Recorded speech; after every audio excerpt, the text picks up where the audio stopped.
मकरू का पति है और कभी कभार बोलता है बाबा बन जाएंगे, घर द्वार के छोड़ के चले जाएंगे और बीवी बच्चा छोड़ देंगे। मकरू बाबा है। देखिए, मकरू अगर अपना कर्तव्य कर्म निष्ठापूर्वक नहीं करता है ना, इनको बहुत दंड मिलता है। मकर राशि जन्म हुआ है कर्म करने के लिए, कर्तव्य कर्म को ईमानदारी पूर्वक निभाने के लिए, और अगर नहीं निभाता है तो फिर उसके ज़िंदगी में शनि बाबा इतना जल्दी माफ़ करने वाले नहीं हैं। ठीक है, और ज़िंदगी मतलब तली तलांत हो जाता है, जिसको बोलते हैं एकदम कहीं का नहीं रहता है। ठीक है, और मकर राशि आज नहीं तो कल अपना जिम्मेदारी को निभाता ही है। इसको आपको वरीड नहीं होना है। हाँ, इसके कुंडली में जो दो दुर्योग बने हैं, एक है जड़ बुद्धि दोष, महामूर्ख दोष, तो वो कहीं ना कहीं तो इसको अफेक्ट करेगा।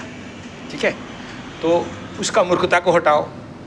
दूसरा, यहाँ शनि मंगल का योग लगा हुआ है, तो जो आप अपना करोगे ना, आपका भी शनि मंगल है, इसका भी शनि मंगल है। शनि मंगल कुंडली में हो गया तो कभी कभार दाम्पत्य जीवन में इस प्रकार का परेशानी दे सकता है। और दूसरा ये है कि द्वादश में गुरु, लग्न से चंद्रमा से द्वादश में केतु, तो मन को, ये ठीक बोल रहा है, मन को केतु के छुड़ाए खेत। बेडरूम में केतु बैठ गया तो केतु बेडरूम का प्लेजर से दूर कराएगा, मोक्ष मुक्ति आध्यात्म ब्रह्म विद्या आत्म विद्या की तरफ खींचेगा। अच्छा है, अगर जिस आदमी को ब्रह्म विद्या तभी मिलेगा ना जब कर्तव्य कर्म संपादन करेगा। अगर कोई बोलेगा कि मैं अपने कर्तव्य कर्म नहीं करूंगा और बाबा बन जाऊंगा, तो ना बाबा बन सकता है ना बाबू बन सकता है। ठीक है, और दूसरा, यद्यपि इसमें श्रीमद् भागवत गीता में बताए हैं, कर्मेंद्रियाणि संयम्य ययास्ते मनसा स्मरन मिथ्याचारी स उच्यते, तो मिथ्याचारी भांड बाबा बनेगा वो। ठीक है, तो गीता में बताया गया कि भाई तुमको पहले कर्मयोग करना है, फिर बाबा बनना है।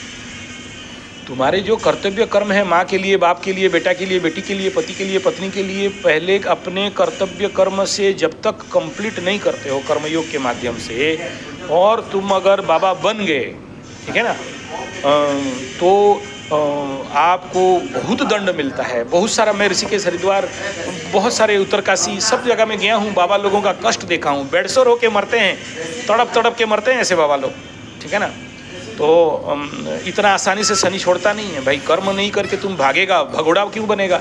हाँ, अच्छा है कि इसका शनि भगोड़ा योग में नहीं है। ठीक है, लेकिन इसको दबा रहा है, क्योंकि मिथुन में शनि हो और कन्या में शनि हो तो भगोड़ा बनाता है, लेकिन उसको काउंटर कर रहा है मंगल। ये भागेंगे बोल के डरा रहा है, लेकिन भाग नहीं सकता है। ठीक है, ये भागने वाला होता तो भागने वाला कभी नहीं बोलता है कि भाग जाएंगे। ठीक है, तीसरा यहाँ पर जो सबसे इम्पोर्टेंट फैक्टर रहता है कि जो कार्मिक लेवल को कंप्लीट नहीं करेगा मकर राशि और बोलेगा कि नहीं हम आध्यात्म में आ जाएंगे, तो कहीं भी पॉसिबल नहीं है कि अपने जीवन में आध्यात्म में, संन्यास में वो सफलता पाएगा। वो जानता है ये बात, इस क्षेत्र में उसको वो ज्ञान है, क्योंकि ज्ञान का घर अच्छा कंडीशन में है। परंतु ये जरूर है कि गुरु बृहस्पति अगर लग्न से द्वादश में बनता है, द्वितीयाधिपति बन के, तो फिर थोड़ा सा मैरिज लाइफ में ये प्रॉब्लम बनाता है।